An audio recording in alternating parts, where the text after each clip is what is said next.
Hey everybody, how's it going? Well, we ran the 064 and it cuts. Very happy with that build actually. I'm learning, friends. Less is more. Less work is, I don't know, friends. I used to go in there and move timing numbers all over the place. Go back on my channel. That's the fun of putting it on YouTube, is that I can go back and shake my head at some of my old builds, or I can go back and go, wow, you were onto something there. But anyhow, we got that saw. It did run when I got it. Not well, but it did run. And I ripped it down and I made my educated guess of what it needed. And that's all we do as builders. We make a guess and we roll with it. Sometimes we're right and sometimes we're wrong. All builders are like that. We all go, maybe it's maybe it's an inkling you have, or something based on bore and stroke, or you look at the porting, the combustion chamber, timing numbers, the piston, all that stuff, and you go into it with previously gained knowledge of other saws you've done. Stihls, I find, are a little different than Husqvarna's. I kind of apply the same moves to Stihls, and they seem to work out. So, this point in my porting career, if you want to call it that, it's not much of a career, is it, friends? I just do this for fun. But part of my porting career, I've realized, is I feel like I get a little more out of Stihls a little easier. Like I can make more power out of them. But I like Huskies better, so maybe I'm weird, but go figure that. Anyhow, let's go to the bench. There's a couple of issues with this saw. I'm not sure. It's doing some weird things, friends. Let's go to the bench. Here's the mighty 064. What a saw, friends. What a saw. I really like this thing. Just the size of it versus the size of the motor. I mean, this thing's tiny, friends. I'm gonna grab a 044, an old one, and just let you guys line it up. This is a saw that most people have never had. A lot of you guys in the comments are like, I would take that. I agree. I would love to own this saw. This thing's wicked. Pound for pound, the size of this thing's small, friends, and it's light. Like, I know Stihl makes lightweight saws again. Their new stuff's light, but they went in a weird direction for a lot of years. Their saws got kind of big and heavy. I mean, this thing's smaller than a 441, and well, we all know about that saw. We won't bash the mighty 441, will we, friends? Stihl got caught up with all that good emission stuff, and they didn't know what to do with it. Okay, I'm gonna wipe this off real quick. I'll just do it here on the bench. We won't get too carried away here. The saw's still pretty clean. Let's grab an 044 and put it next to this saw, and you guys can see this is my 044. This is a saw I've had probably out of anything in my collection. Other than my 365, I've had this saw the longest. It holds a special place. I don't run it often, for no other reason than I just have too many saws. And this thing's a rip snorting saw. But friends, look, this thing's skinnier than the 044. Okay, and like lengthwise, they're the same size, friends. They are literally the same size power head. They're the same height. Weight, I couldn't tell you. They feel exactly the same weight to me, friends. Like literally these saws, you wouldn't know that one is like 14 cc's bigger, right? 71 versus 85. Okay, that's a huge power jump. Very impressed with this saw. I didn't know, friends. I didn't know that they made, like, I hear guys, the Iron Horse, Harvey. How's it going, Harv, if you're out there? Harvey always used to tell me about the original 66 flat tops. And I have a feeling that those were in line with this. The saw that replaced this was the 66 flat top, and I hear they're smaller. And this Harvey said those things were nuts when they came out, and well, I think I understand. So this thing cuts. I'm very happy with the power. I wouldn't do a thing to it, friends.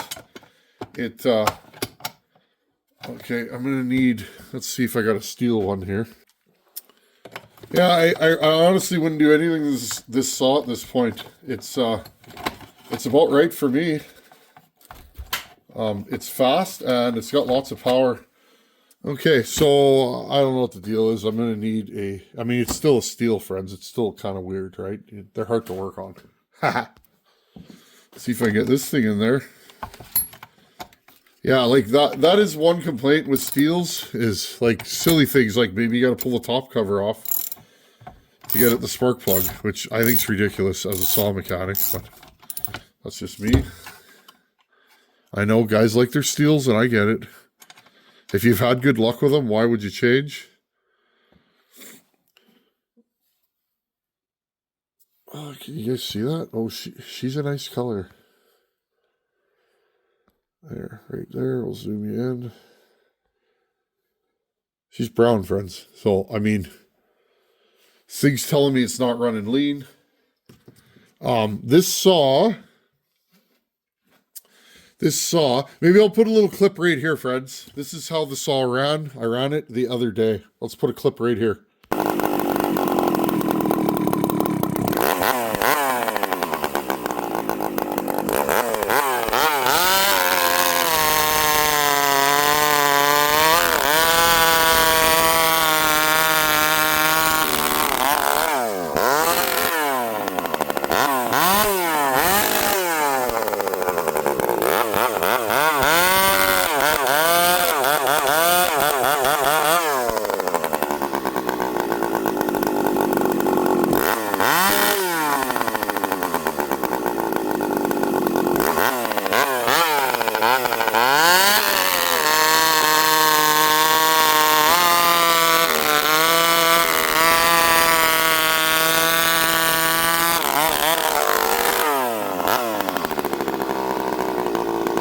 Okay, so right there, without going too far into it, you can hear the saw kind of warble as it comes down to idle.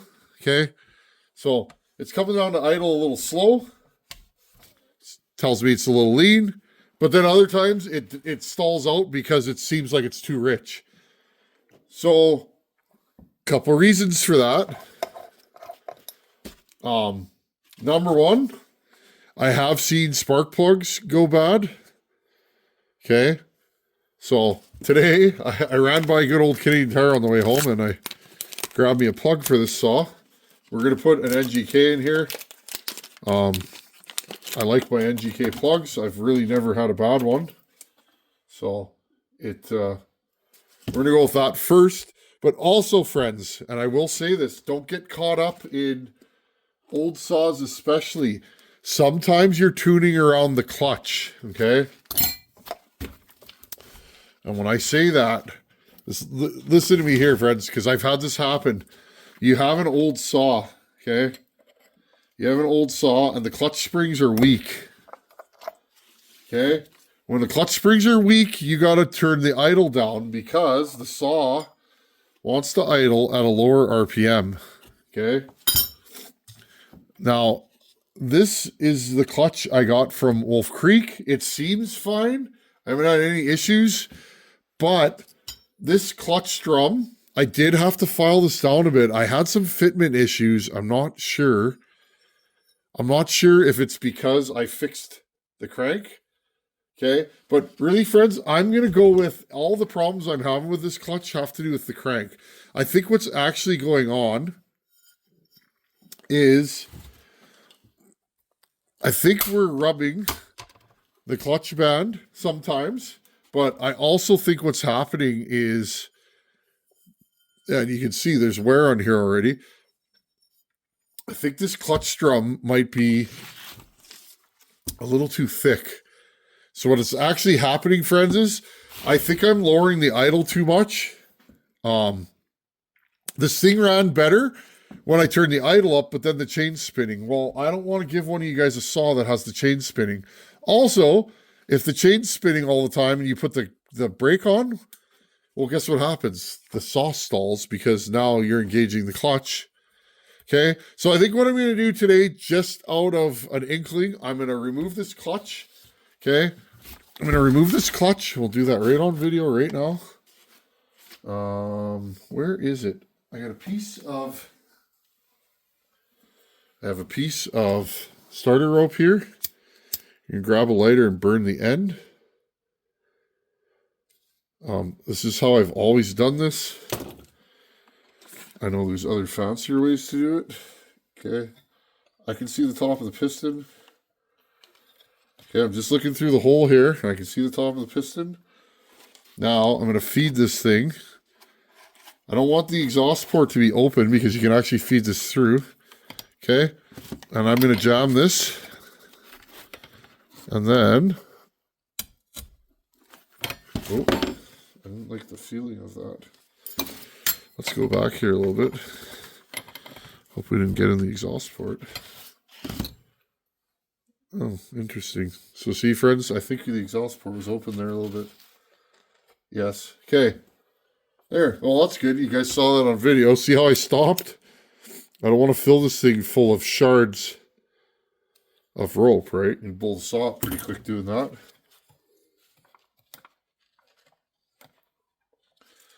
Okay, so I got this back like right at the top. Let's try this again. If I keep having problems, then I'm just going to pull the top cover off and pull the muffler off. Okay, we got that on there. Here, let's take our spark plug socket because that'll probably do it.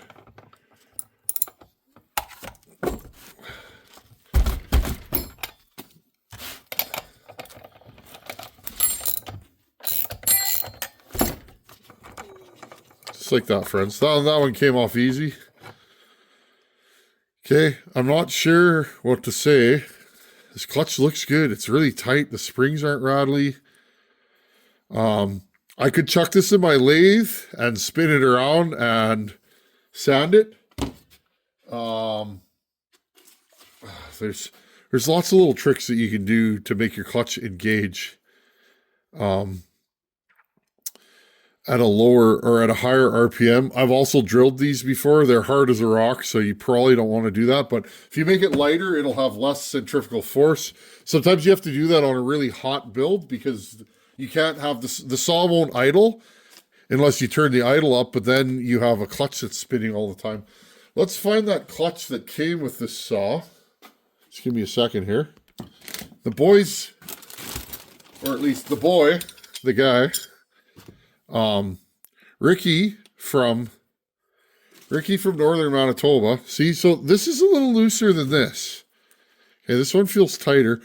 Ricky that sent me the saw also sent me a clutch for it, okay? So they made these saws for a lot of years, and there's a lot of iterations. This is the oldest iteration of this saw. And again, this thing's only going to tighten so far. Okay, that's tight enough. Pull your rope out. I'm going to try this one and just see if there's any difference. Let's get a mic out. I'm just curious, friends. Just me being a nerd. Maybe this will help some of you guys. 65 thousandths. And this one is... This one's 70 thousandths. So this one actually is thicker.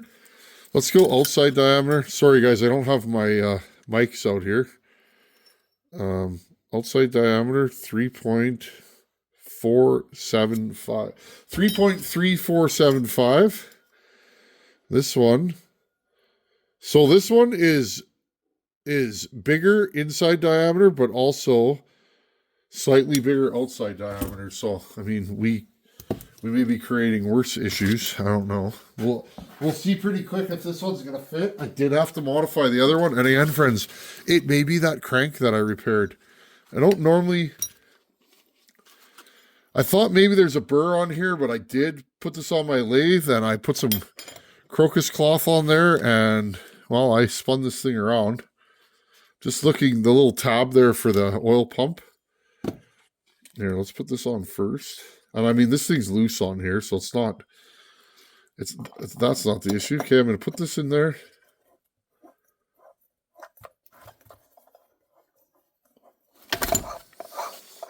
Okay, so this seems to spin freely. I'm just going to zoom you guys back a little bit so you can see. These are the little things that take time on old saws. That's why a lot of guys do not want to build old saws. And I get it. If you're running a business and time is money. Okay, friends, so this clutch hub is different. It fits better. Look. Okay. I had to modify the other clutch hub that came with this saw. This one. And I'm pretty sure this is the one I got from Ryan, but again, friends, I get parts from Ryan all the time. It's rare I have a problem with them. Maybe that's for a 66 Magnum or a newer saw, but already I can tell that this fits better. The other thing I wanted to look at, I got to replace these nuts. I have some somewhere. The tank vent. And a couple of my buddies, my WhatsApp buddies. How you guys doing? You guys know who you are. Yakking to me about tank vents. And I said, you know, guys, I don't know. Again, just a jack of all. I have a lot of knowledge of a few saws, but I'm not Donnie Walker, guys. I don't, you know what I mean? Like Donnie Walker, that guy, you talk to him and he's been around so long, right? He knows things. Me, I'm just some schlub in my shop. Okay, so there is a tank vent on here. And it is present still. It's definitely venting. In fact, I'd almost say it's leaking. This piece of hose here. Well, guess we can investigate that further. I don't know, friends. I guess I could pressurize that tank vent. The other thing is, friends, the carburetor. I may need to go back in here and lower the metering lever. If the metering lever is slightly too high, I may be fighting my metering lever. And what I mean by that is my metering lever is overfueling, and I'm actually leading the saw out because my metering lever is providing too much fuel, which will make the saw kind of flood. Okay? But usually with a metering lever that's too high, the saw won't idle, and this thing will still idle. Also, your settings for your carburetor. Okay, friends, we got a new plug here. I'm just grabbing the old Champion plug-o-matic here. What do we got here? Yeah, we'll leave it there. We're at about 25 thou. That's a little loose, but let's see how this thing looks.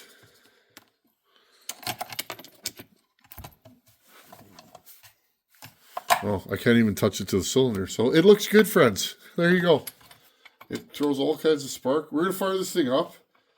Just see how it runs. I also want to look at my settings on my carburetor, because that's going to tell me a lot.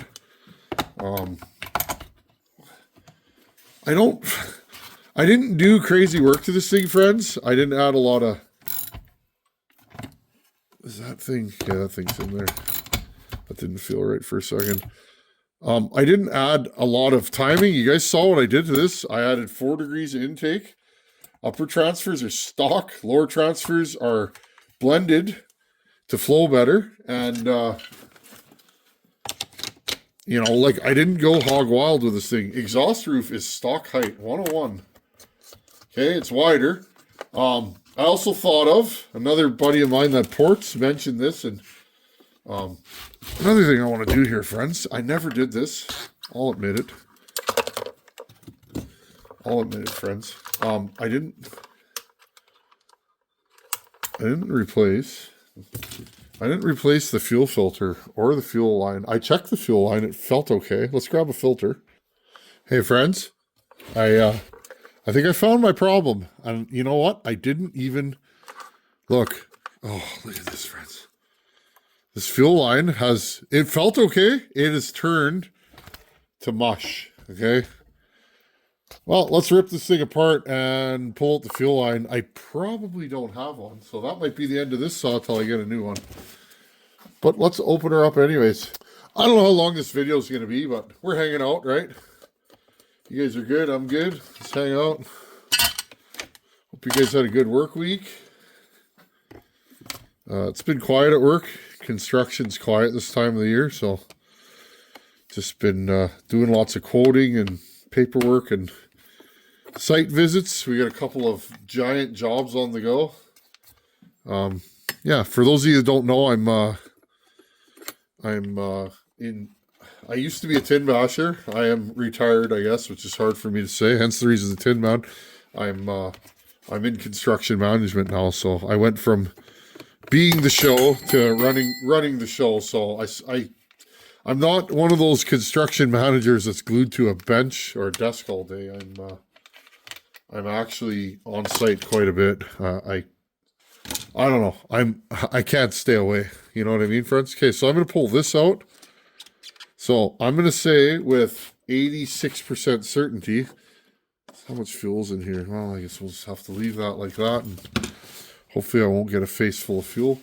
But I spent 22 seasons or 22 seasons, 22 years in the field. I just can't sit at a desk. So friends, whenever I have a chance to go see the boys, even put a tool belt on, I'm all over it. So anyhow, that's what my day-to-day is consumed by. Lots of fun there. I'm honored to have gotten the promotion. It's been years now, friends, but I still feel like I'm new. I'm learning all the time. Being management, or being somebody's boss, I don't take that lightly. I'm not somebody's boss, but I guess on paper I am. We work together, and I work with the people I work with, and I try and make their day better, not worse. But anyhow, friends, I'm just rambling on. I go at life now with gratitude and humbleness, because it's been a journey, friends, to get to be me. Anyhow, I gotta grab a set of pliers. We're gonna pull this fuel line out, and well, you guys need to see what the Tin Man missed, because I missed this. Now, what I'm gonna try to do is push this through the tank. One of the things with Stihl that I'm not a huge fan of is proprietary fuel lines.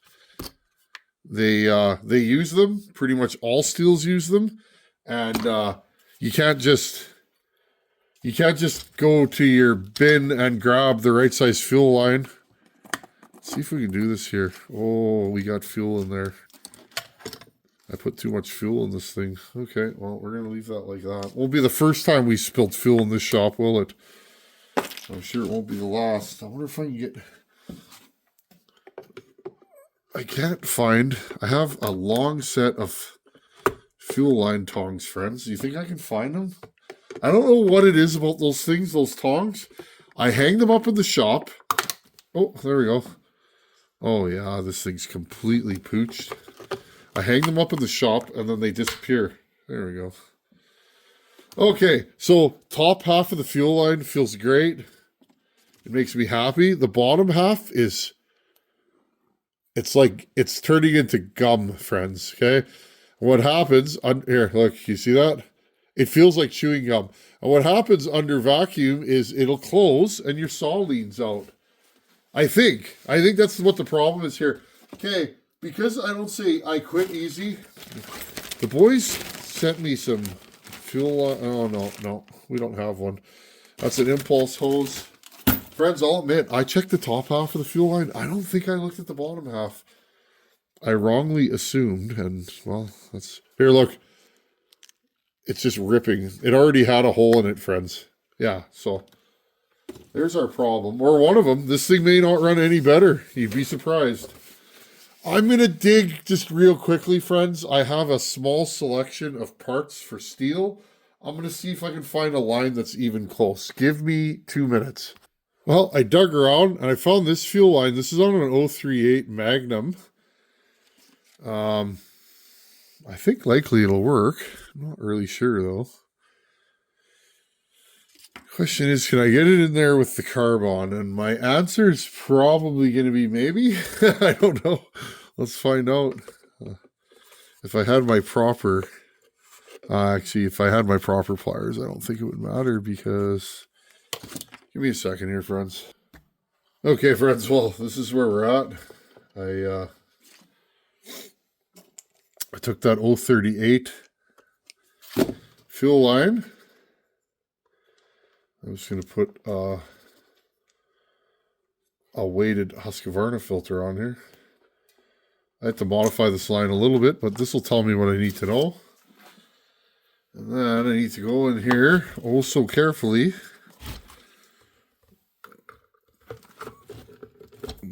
pop that in, whether it's going to go nicely.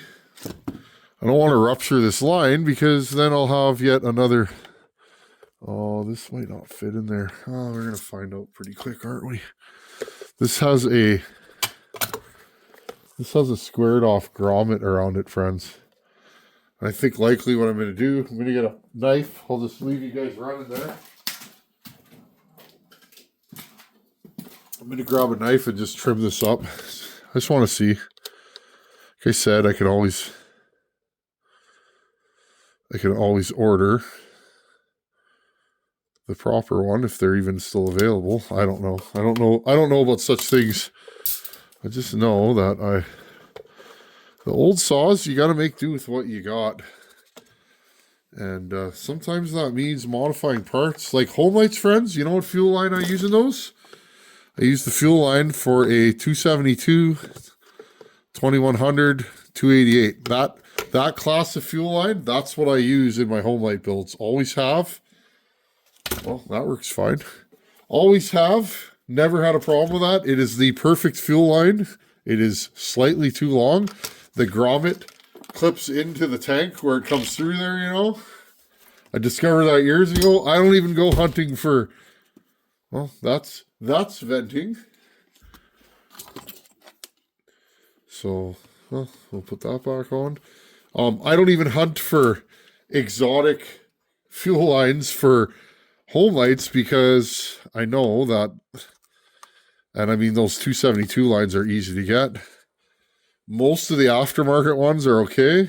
The only one I've ever had a problem with, the 2100, the 2101 that I brought to Buck and Stock, the one I traded Sizemore for that 66 mag, which I kind of want to do right away because I just did this thing.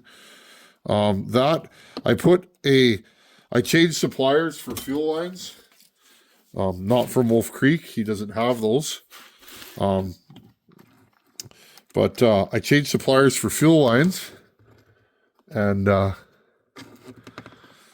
put the first one of this new different supplier fuel line in there, and it actually cracked. The first day that I ran that saw, I cracked the fuel line. So, okay, I'm just hooking in. This saw's nice. You don't have to pull the handle apart to clip the... well, at least I got it apart without... There we go. Okay, so, anyways, friends, use what you got. Nobody... you ain't gonna hear me say anything about it. Use what you got, because these old saws, they ain't getting any newer, they ain't getting any more common, and if there aren't parts available, don't expect a supplier to build fuel lines for an 064 if it's a specific one. Well, there you guys go. I just put a 038 Magnum fuel line in here, so that works. Little trim ski around the flange there, but use what you got, because this stuff's not going to get any easier to find. In fact, since I've been doing this, I've been playing with saws going on a decade. Stuff is way less common now than when I started. 10 years ago, stuff was way easier to find. It was way cheaper. Just everything about this hobby was easier. There was stuff local. I could buy saws. But I think likely I've bought all the good stuff that's local, most of it. A lot of what I do, friends, with the revenue from this channel is I just reinvested back in the channel. You guys liking, subscribing, all that stuff, I just take that ad revenue and I buy saws and parts and, you know. Okay, you guys get the idea.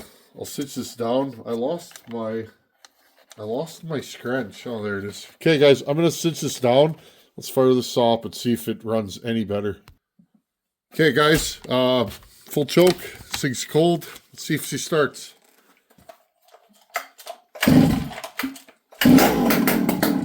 Great starting saw.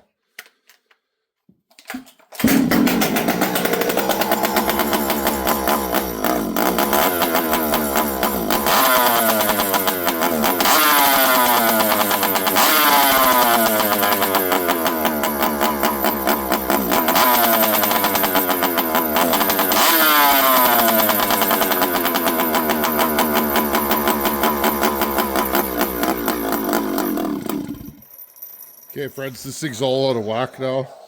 Oh, that oiler is adjustable. Okay. But turn this thing in. Go half. Let's see, where are we at here? Half. 1. I'm going to go like 1 1/4. Okay, let's fire this thing back up.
That hurt. I just knocked my tap and die set off the bench. It hit me in the shin.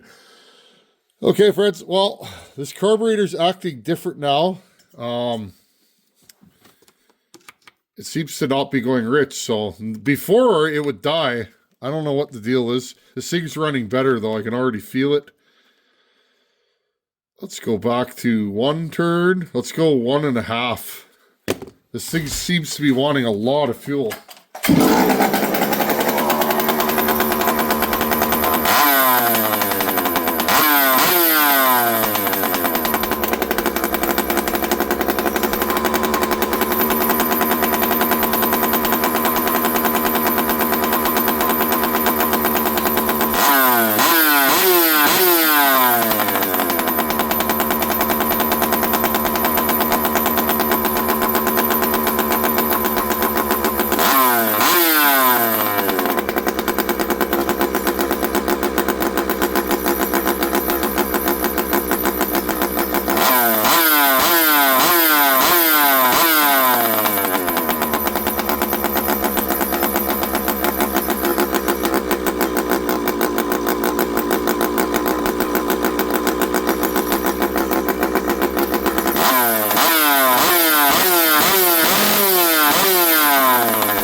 Well, friends, hard to tell on the bench, but it seems to be running better. That carburetor's a little odd. Let's restart it one more time, and I guess we'll call her a video.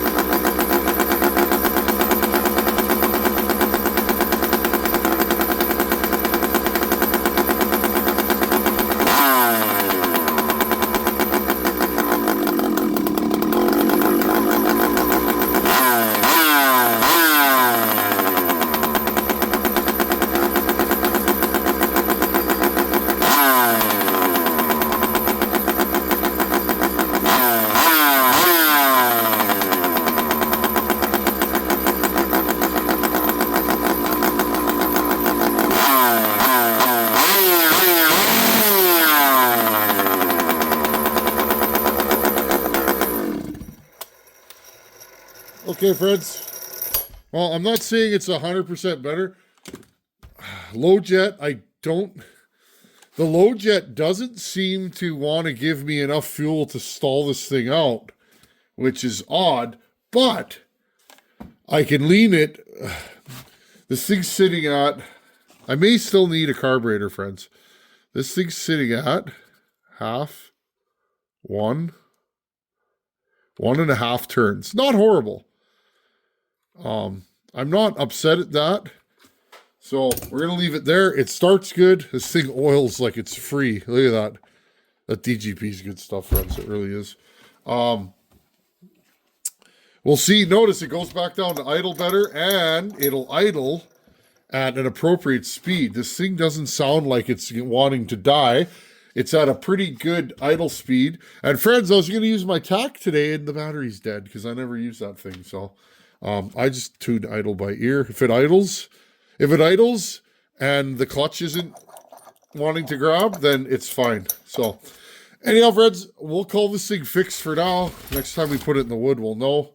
There you go, 038 fuel line and a Husky filter in this thing, and seems to be better.